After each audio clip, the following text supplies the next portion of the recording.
Patuloy na pag-ulan sa halos buong bansa, iilal pa rin ngayong araw, bunsod pa rin ang malawakang intertropical convergence zone na sumapit na hanggang dito sa bahagi ng Metro Manila at Central Luzon. Nananabing nito ng extreme Nilo Luzon at ang bahagi ng Mindanao, magiging katamtaman pero asahan pa rin ang maya-maya'y gloomy at isolated rain showers.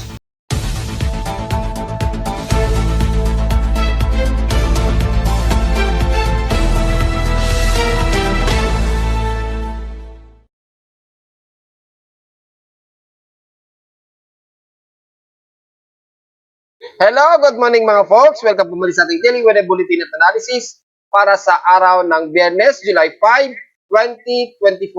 Ang oras natin ngayong umaga, ang oras nating report ngayong umaga ay alas 11:49 na ng umaga. Magpapatuloy ang mga ilang kalat-kalat na pag-ulan sa bahagi ng bansa, especially sa bahagi ng South Luzon, damay ng Metro Manila at Central Luzon, ilang bahagi sa silangan ng ating bansa sa Northern Luzon hanggang Southern Luzon dahil bunsod pa rin sa patuloy na tropical wave, dulot pa rin ng embedded na intertropical convergence zone na umiiral hanggang ngayong araw. So expected, gaya kahapon, magiging kalat-kalat ang pag-ulan at mga aasahan pa rin mga moderate and heavy rain showers gaya ng ating mga analysis nitong mga nakaraang araw. At since wala pa rin tayong tropical wave o anumang low pressure area na mamataan, typically ay lagay lamang ng panahon natin ngayong araw ang ating matatalakay pa rin. Sa lawas sa presyo natin ng aking weather station sa Caloocan, na mataan ito, na i-record ito kaninang 5:15 a.m., nakapagtala kami ng lowest of 24.6 degrees Celsius na kaninang madaling araw ito. At kahapon, nakapagtala kami ng mabot lamang sa 34.3 degrees Celsius na maituturing ng mataas na air temperature. Kahapon ito ng magtanghaling tapat at 11:36 a.m.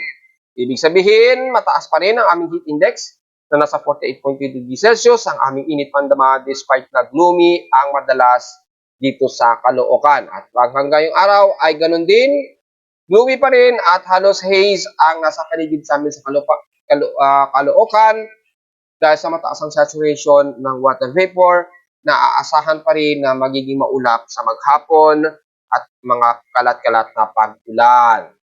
Samantala sa peak extremes in past 24 hours, nangunguna pa rin ang Apari na nasa 35.4 degrees Celsius na air temperature since past 24 hours. So mula kahapon yan.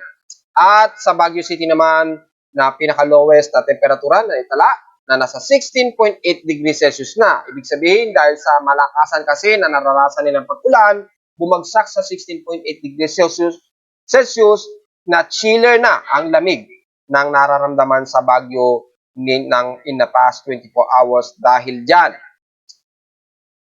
Kaya pagdating sa inulan, nangunguna ang Baguio City sa may grabing ulan na almost torrential rain showers total na nasa 216 mm ang total rainfall.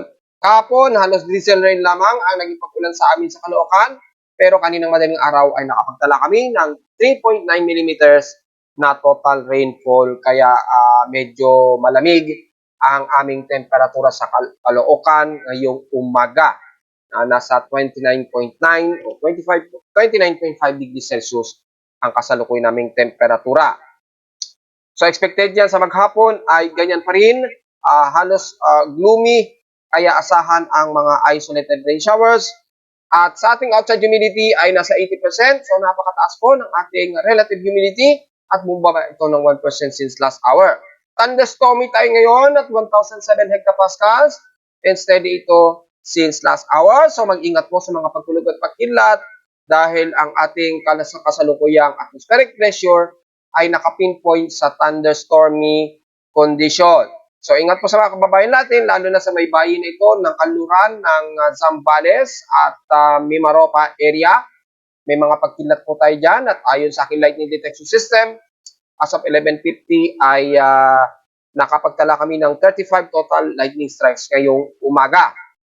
At wala pa namang data feed na announcement of thunderstorm advisories mula sa data feed ni Pag-asa. Antay-antay na lamang sa automatic advisory na automatic na magre-register sa PIMO weather page. Sa high tide and low tide status, kasalukuyan pa rin tayong nasa maximum high tide. So may 6 hours and 1 minutes pa to low tide o mamayang hapon. So maganda pa rin lumayag. Hanggang bukas pa po yan. At probably this weekend, manatiling ganyang kataas ang ating level ng karagatan.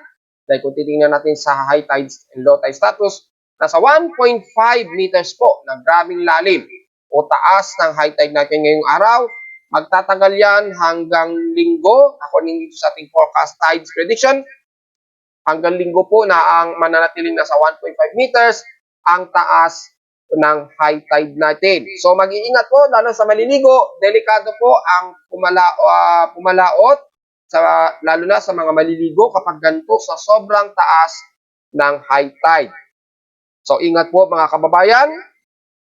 At sa ating air quality, nasa moderate air concentration tayo. So, magmask po tayo para sa mga sensitibong mga baga. At nasa 54 ang ating air quality index ngayong umaga. So, magmask po tayo. Saan man sumikat ang haring araw kaninang 5:32 AM at nilasang lulubog ito mamayang 6:29 PM. At dahil nga po sa new moon tayo, almost 1% na lang kasi yan. So, hindi na natin bibigyan muna ng descent report ang moonrise and moonset. Diretso agad tayo sa ating local weather outlook para ngayong Biyernes at hanggang itong buong weekend ng Sabado. Manatiling partly cloudy pa rin ang ating maghapon.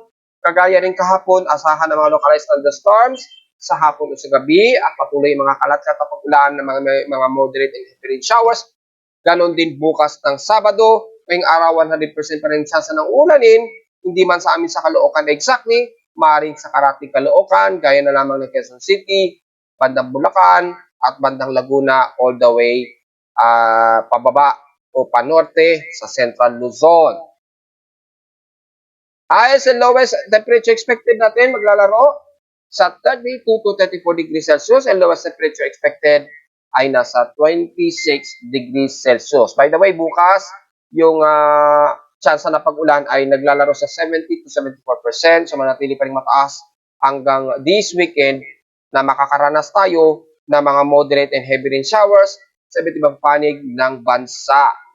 So, diretso agad tayo sa tingin ng gamit na satellite imagery dahil sa malawak ang kaulapan nito ng tropical wave at embedded ng intertropical convergence zone lines. Sumasakop na ngayon sa halos buong Visayas at Southern Luzon ang areas nito, yung trough.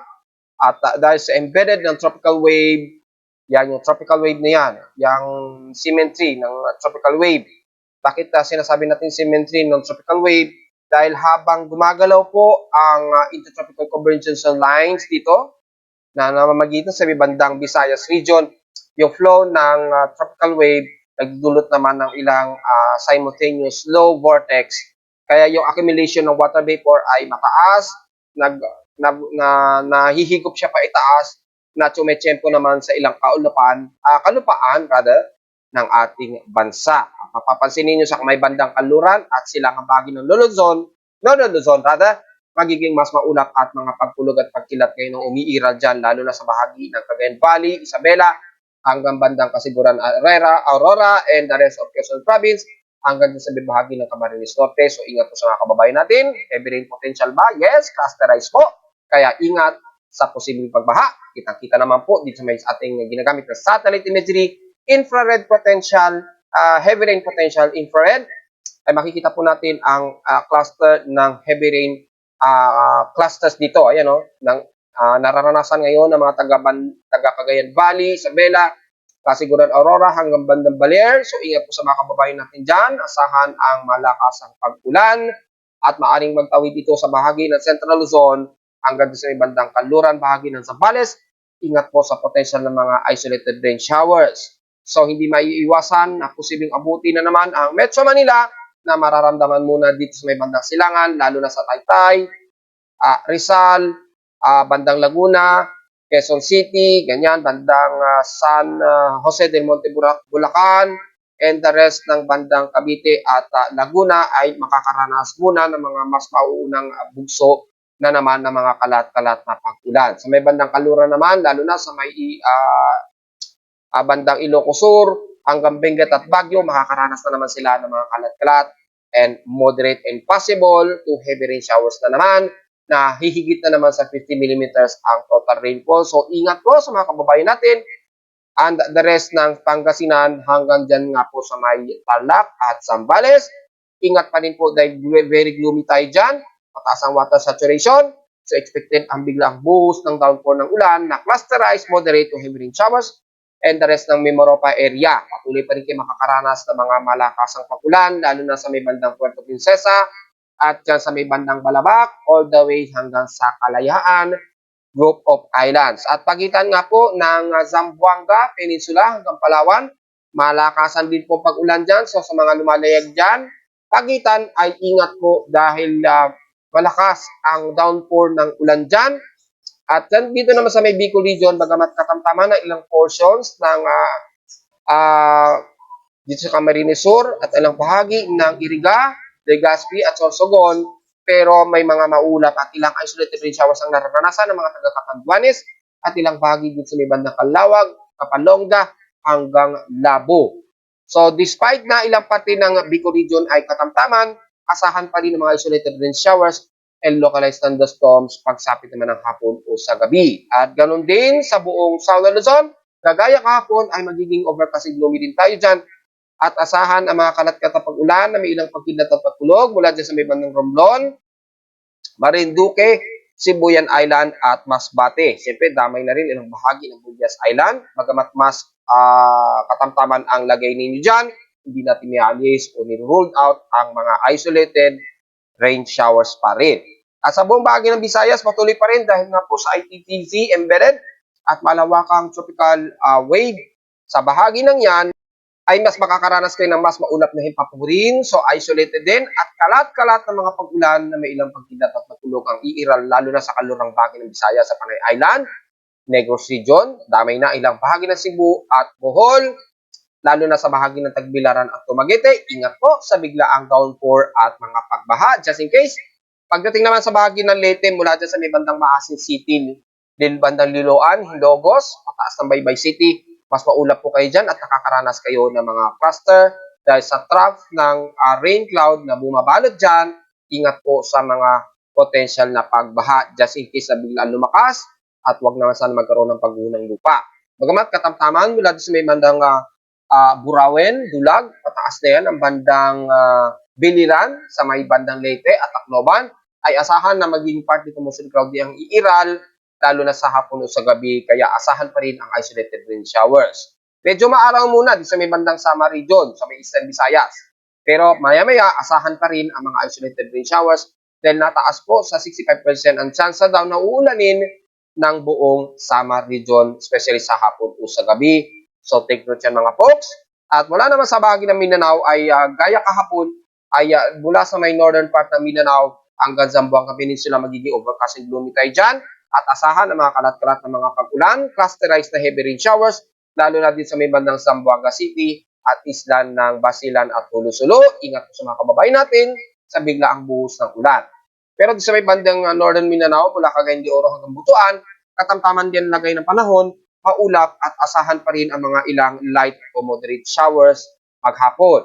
Ganon din sa bahagi ng Surigao del Norte, so sa mga isla ng Dinagat at Siargao Island and the rest ng Caraga area. Bagamat katamtaman, partly tumusilkaw din ng iral at asahan ang isolated rain showers at localized thunderstorms. Ingat po dahil medyo mataas ang alon dyan sa may bandang Siargao Island.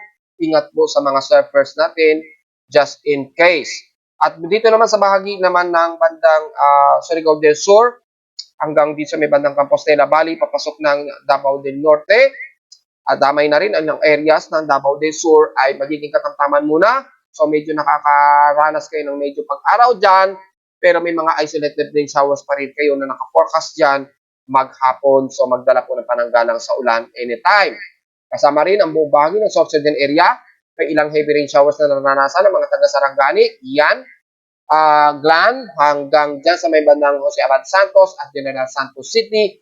Magdala po ng pananggalang sa ulan at the rest mula Coronadal City hanggang Cotabato. Bagamat katamtaman, partly cloudy to mostly cloudy, hindi mawawala ang isolated rain showers pagsapit ng hapon o sa gabi maging sa Maguindanao area. So sa mga kababayan natin, halos generally mas madalas po overcast and gloomy tayo ngayon at mas gloomy sa bahagi po ng Luzon na mas makakaranas ng mga malakasang pag-ulan at sa bandang kanlurang bahagi ng bansa. So ingat po dahil malawakan po ang trough ng embedded ng intertropical convergence lines na sumasabay dito. Basahin naman natin ang Tropical Cyclone Assessment Monitoring since wala pa rin tayong aasahan na sama ng panahon this weekend hanggang sa unang araw po ng second week ng July 2024 ay manatili pa rin aktibo ay mga ilang shallow circulations na namumuo sa may silangan ng ating bansa. So anytime may posibilidad pa rin mabubuo despite na may high pressure area tayo na nanatili pa rin pangkatambay sa may southern Japan.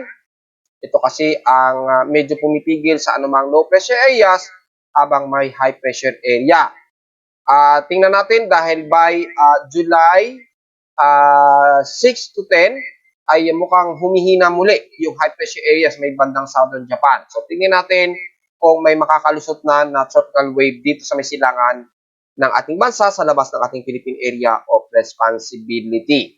Hanggat merong range of high pressure area kasi sa may south of Japan, ay medyo mare-regulate po ang anumang tropical wave na posibleng mabuo. At kung papansinan natin sa West Pacific Basin, nagkakaroon ng ilang anomalies pero sa susunod na 24 oras ay nadidissolve din kaagad. At makikita naman ninyo dito sa ating anomaly, TCFP monitoring track, makikita po ang napakalinis na area na ito dahil nga po sa presensya ng high pressure area at range of high pressure area sa may bandang south of Japan.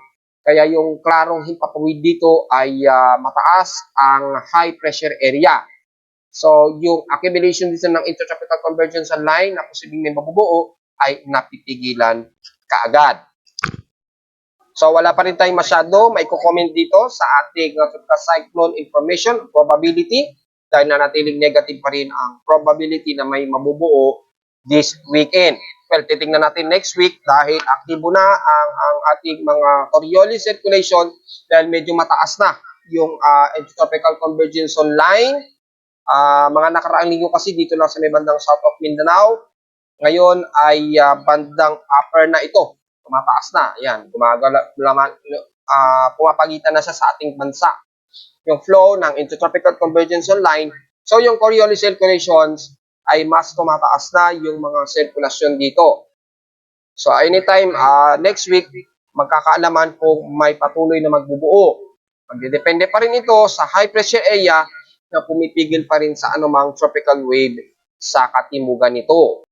Kamustahin naman natin yung level ni Angat Dam na patuloy pa rin ang pagbagsak ng level nito at sagad-sagaran pa rin ang pagbaba nito. Mula kahapon sa 175.07 meters, ngayon ay nasa 174.93 meters na lamang po na patuloy ang pagbagsak at nasa negative 6.66 meters na po yung pinaka-sobrang kakulangan na ng deviation ni Angat Dam. Patuloy pa rin ang pagbagsak ng level nito. So, mahigit 3 buwan na ang patuloy na pagbagsak nitong kay Angat Dam at makikita natin dito sa pinaka-level since July 1 ay patuloy pa rin ang pagbaba ni Angat Dam. So, hindi pa rin naging sapat ang mga pag-ulan para mag-recover ang mga water reserves nito. So, patuloy pa rin makakaranas ng major cases sa supply ng tubig ha. So, konting tipid-tipid pa rin mga folks. Samantala, sa ating ulat lindol ay marami-rami na agad ang naitala mula sa data PDP box. Pero wala namang masyadong malakasan na nadetect naman ng aking seismometer sa Caloocan. So, meron tayong naitala na dalawang magnitude 4.0 pataas. Una, dito sa may bandang northeast ng Bayabas, Surigao del Sur muli. So, ingat sa mga kababayan natin sa mga sagat ng Surigao dahil patuloy pa rin ang pagyaninig. At ikalawa, dito sa may bandang Burgos, Surigao del Norte na naman. Which is yung mga nakarang araw, nagkaroon ng medyo malakas ang pagyanig dyan. At dito ay magnitude 4.7. 10 kilometer ang lalim nito at naganap kaninang 12:01 AM. At nito namang 2:19 AM ay dito naman sa northeast ng Bayabas, Surigao del Sur na may magnitude 4.3 na may lalim na epicentral depth of 11 kilometer. The rest, marami-rami na po at since hindi pa naka-filter out ang month of July and June, hindi muna natin maibibilang ang total nito hanggat hindi na separate automatically. Once na inayos ni P-Box yung pinaka-data server nila na maihiwalay na nila yung June sa July, ay automatic mafi-filter out na po kung ilan ang total earthquakes natin for the month of July 2024. Hindi pa natin maibilang dahil naratiling magkahalo pa ang month of June. Kung titingnan natin dito, makikita nyo sa yan, may mga June pa na naka-record dito. At narito naman ating 3D weather forecast para sa araw ng Biyernes, July 5, 2024.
Hanggang dito na lang po ating daily weather bulletin at analysis para sa araw ng Biyernes, July 5, 2024. Huwag pong kalilimutan na mag-like, share, subscribe po sa ating YouTube channel. Visit namin anytime sa ating website na www.timoweather.com para sa mga gusto malaman, hindi natin na-report kung naisama sa ating report ng umaga. Halos wala naman masyado tayong ganap at almost stationary lamang na epekto ng intertropical convergence zone na mga pag-ulan sa iba't ibang panig ng bansa at wala tayong masyadong event ng space weather status o malakas ang lindol at aktibong mga vulkan so far. Typically, mga normalized event lamang. So, visit lamang din sa aking website sa gusto malaman ang dynamic events sa real time mula sa aking weather station sa Caloocan at sa data feeds mula sa iba't ibang weather agencies. Maraming salamat po mga folks and happy weekend po sa ating lahat.